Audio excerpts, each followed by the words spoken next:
Eric, how you doing? Yeah, I'm pretty good. How are you? Good, good. How's your habits? Are they powerful? Um, they don't always feel powerful. They feel like they're constantly in flux, Are you starting your own which aluminum company soon, or maybe do some marketing or toothpaste. I hear toothpaste is hot right now. you have to give it a tingly feel because it really Yeah. helps.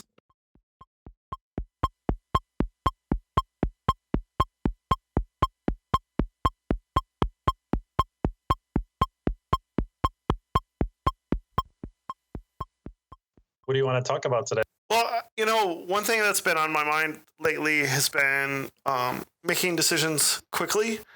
Oftentimes, I've been in situations where I need to make a decision, and I end up spending way too much time analyzing it and worrying about it, as opposed to necessarily doing it quickly.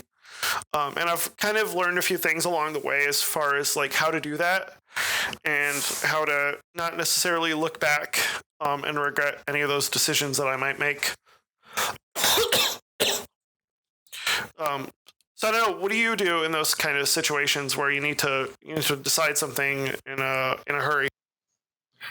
Well, I think I heard you mention two things. One of them was how to make decisions quickly, and then I think you just mentioned at the end there, like how not to worry or how to get over a decision once you've made it. Yeah, exactly.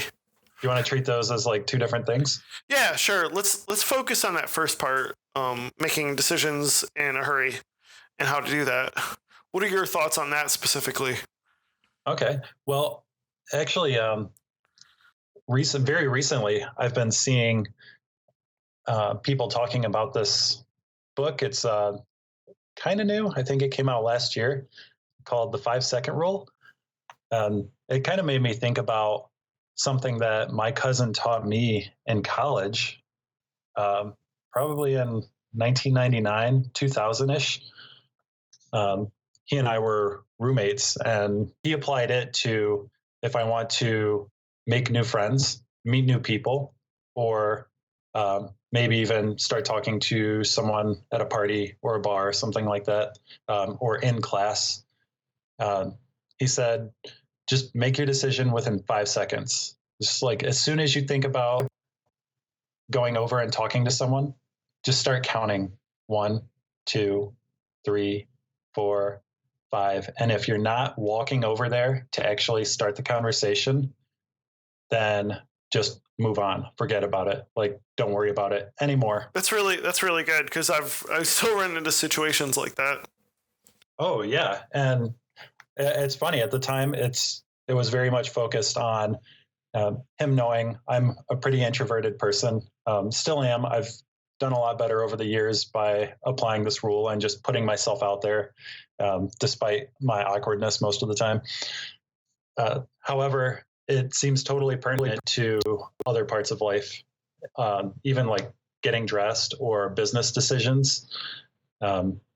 Just time boxing, like giving yourself a very small amount of time, especially if it's something that is just kind of like a of the moment, like I want to do this. If you really want to do it and it's important enough, give yourself 5 seconds. And if you don't do it by then, if you don't muster up the courage or it just isn't that high of a priority, then treat it as it wasn't meant to be and move on.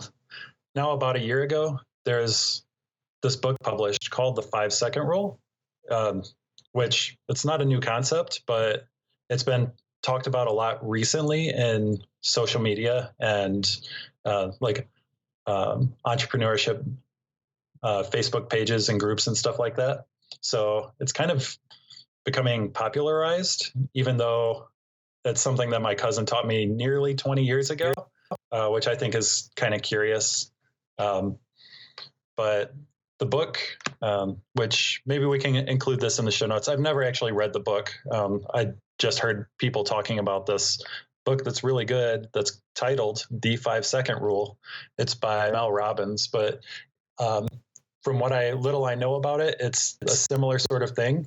You just give yourself a very small amount of time when you want to do something. And then if it doesn't happen, then move on. It's really good. I like that Um, rule a lot. I think it's important to know that not every decision is the most important decision. And understanding like what's your priorities when it comes to the decision being made or the decision overall, if you know what I mean. So like understand what's important, and one thing I do is like making a list of what are the factors in making this decision, and then not fretting too much over lower priority decisions. I think those are two main keys when it comes to decision making, is listing out what are the factors and realizing how unimportant that decision actually is and making it. You understand what I mean?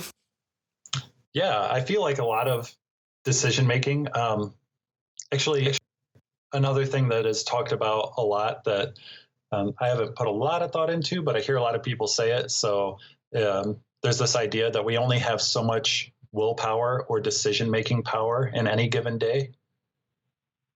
So don't spend your time thinking about like what to wear and sorts of things. So in a lot of productivity conversations, you'll hear recommendations like just wear the same clothes every day, wear this or eat the same meals.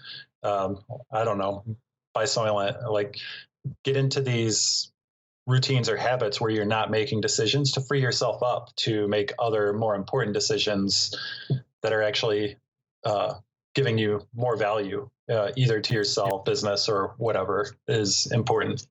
Um, I I think that the spirit is the same in both the 5 second rule and trying to get rid of these decisions. It's trying to steer away from the fretting over a decision.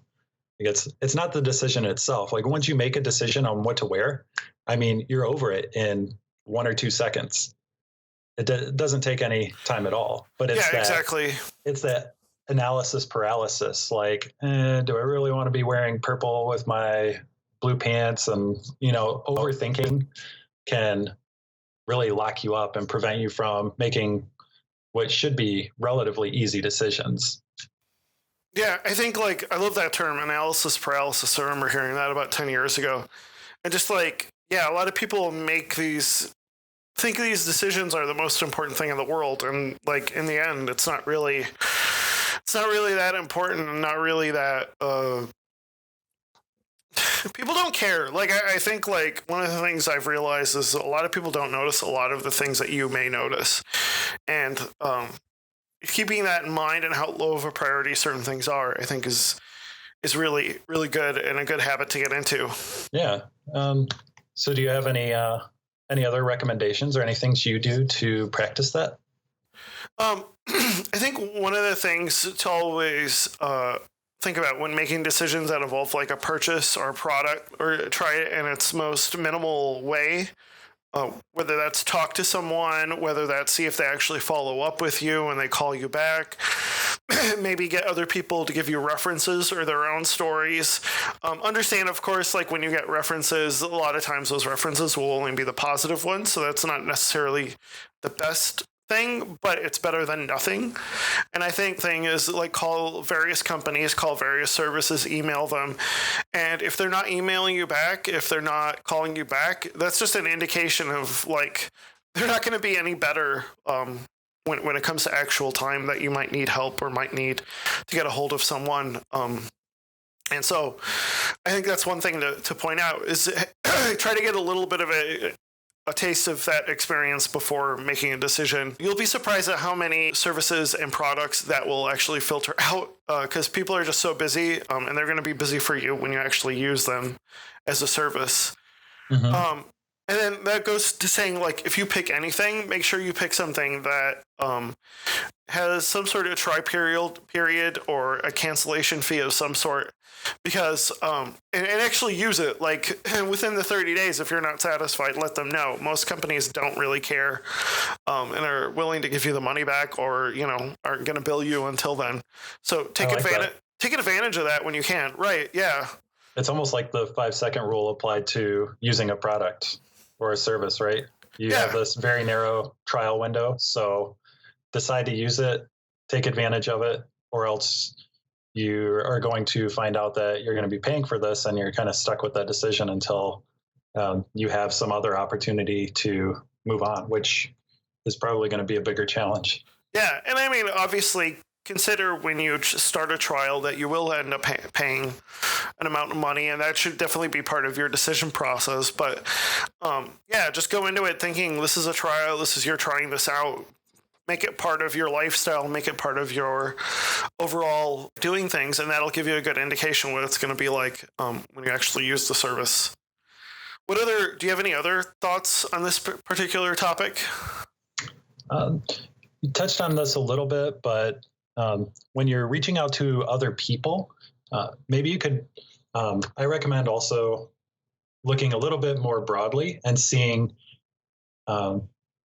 which well-known or well-established companies have been doing or using something, whether it's a product or it's a system or a technique, or something relevant to your decision. See if any big players are using it as well, because they have the money and the resources to actually pick and choose these at their discretion. And they're not going to want to stick with something that is going to take a lot of their time and a lot of their resources. So they'll have practice that trying something out, and then if it doesn't work out well, move on to something better. And so, if there's something you're deciding to use and it maybe looks like the latest and greatest, make sure that the latest and greatest is also something that other people are using and sticking with. Or just keep in mind that it's an experiment. If you're using something that is the latest and greatest, just know it could fall by the wayside pretty quickly, whether that's because certain features are not working correctly or they don't have the money to maintain themselves. There's always that problem when it comes to services and new companies and the latest and greatest, so to speak. Yeah, actually, that gives me an idea. So, especially in technology, there's not really a concept of permanence. The scene is always changing. There's always newer technologies that are improving on stuff that's already out there. I think decisions in general could be thought of that way. There's very few situations where once you make a decision, there's no going back. Sometimes it's really, really painful to go back, but that's something you can incorporate into your decision. Kind of like what you said, look for trial periods, cancellation fees, other indicators of like how making a particular decision may positively or negatively affect you. I think that's just something else to keep in mind, is that while I generally discourage fretting over a decision for a long period of time, I think it's also okay to realize that you can make a decision and then reevaluate it in a little bit of time, like a month or 6 months or 1 year, maybe even 5 years. Does that make sense? Yeah, that makes total sense. I think that's really, really good thing to keep in mind. Is like nothing is forever, especially when you're young. You kind of think, okay, this has to last for 10 years, but just think of all the companies locally or on the internet that have lasted. Yeah, nothing lasts forever. I think that's something that I've been thinking about quite a bit especially when it comes to technology. Yeah, and especially, I mean, we both do software development, so when using technologies, something that you can consider is ways to incorporate that technology that make it easier to switch to something else, like providing some glue between whatever software you're using and the software that you're developing to make it easier to swap something in and out. Yep.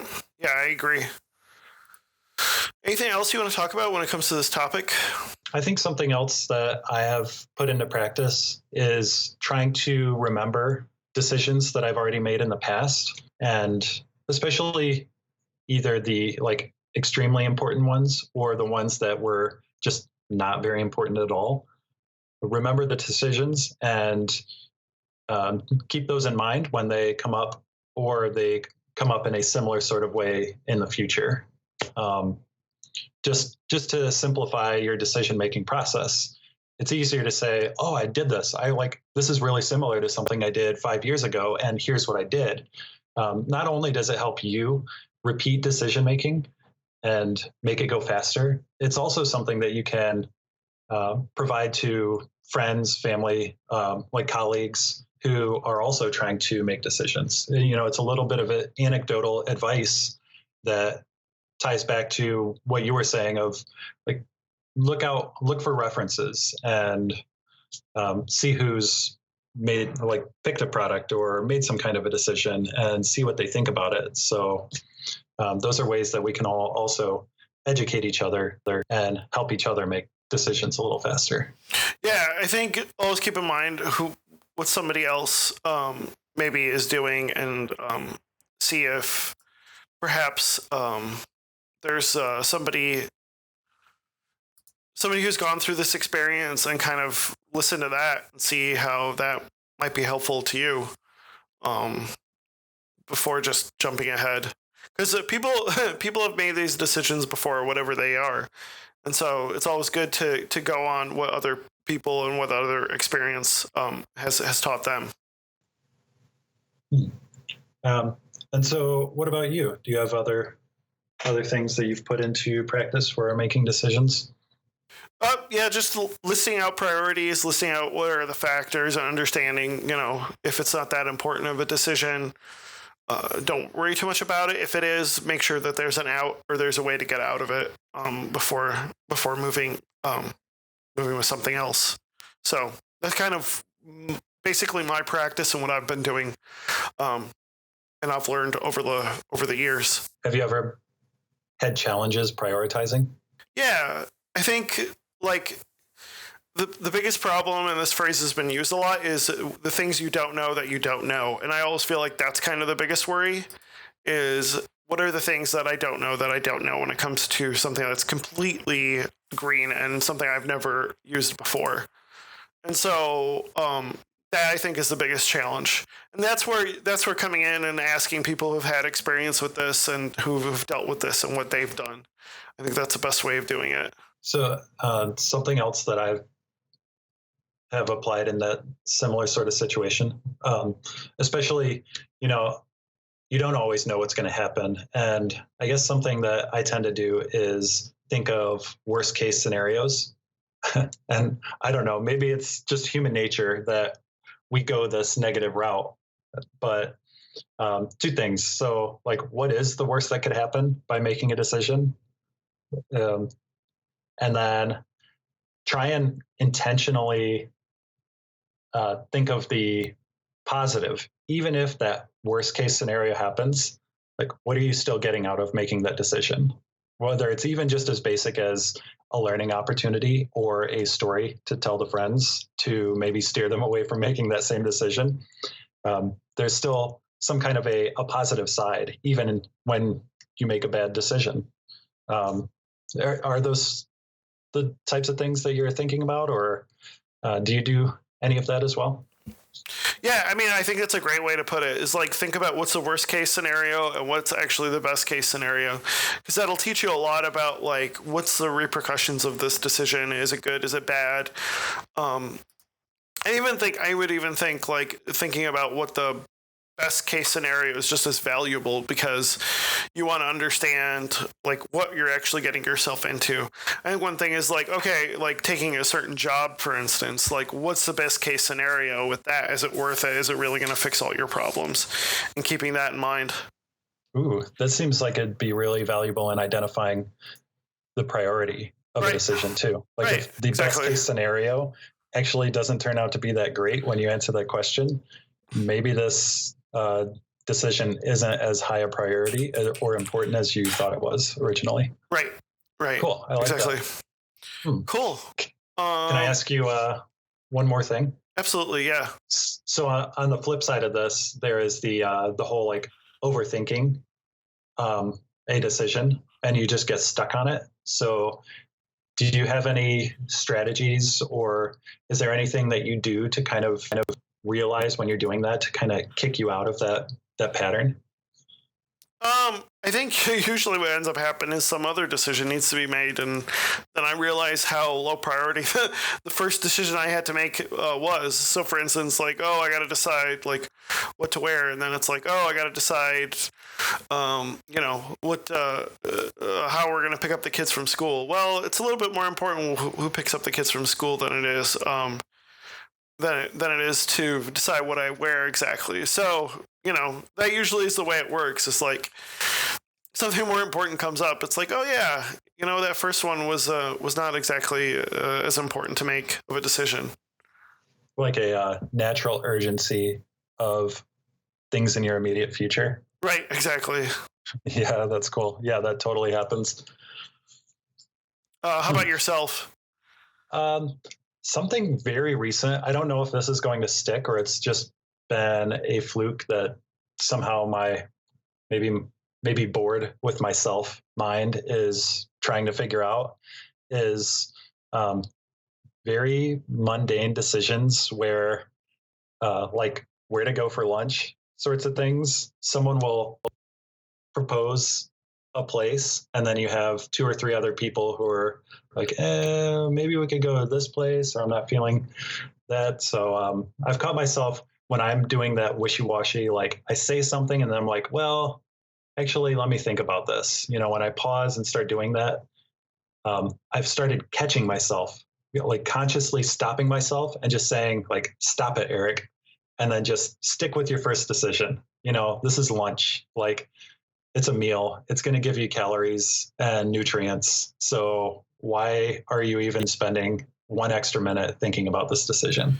Yeah, I think like yesterday, my wife and I were trying to figure out what to do for lunch, and we're like not enthusiastic about anything, and it was just like, well, what's the most convenient and quick? Like maybe necessarily the best tasting food is not the most important factor. Maybe it's like convenience and cheap and healthy is like another factor that would help us decide. And we're happy with what we made. So I think like, yeah, that's what's important is like maybe there are certain factors that are more important that can help you decide. Because at the end of the day, it's like making the decision is more valuable with a lot of these than it is necessarily spending more time on the decision. I think that's something people need to keep in mind is, are you better off making a decision quickly than you are taking a longer time to make a decision? And sometimes it's just better. You're better off making a decision quickly.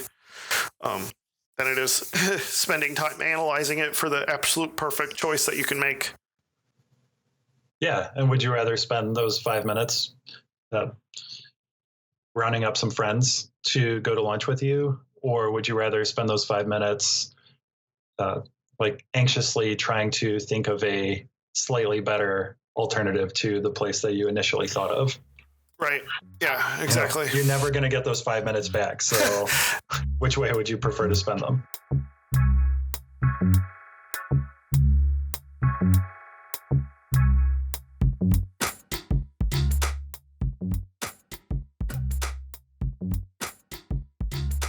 Thank you for listening to the OK Productive podcast with Leo Dion and Erik Gillespie. Music provided by Elisha Fitchcook. You can follow us on Twitter at OK Productive as well as our Facebook page. Be sure to subscribe to OK Productive wherever you listen to podcasts, and we'll catch you soon.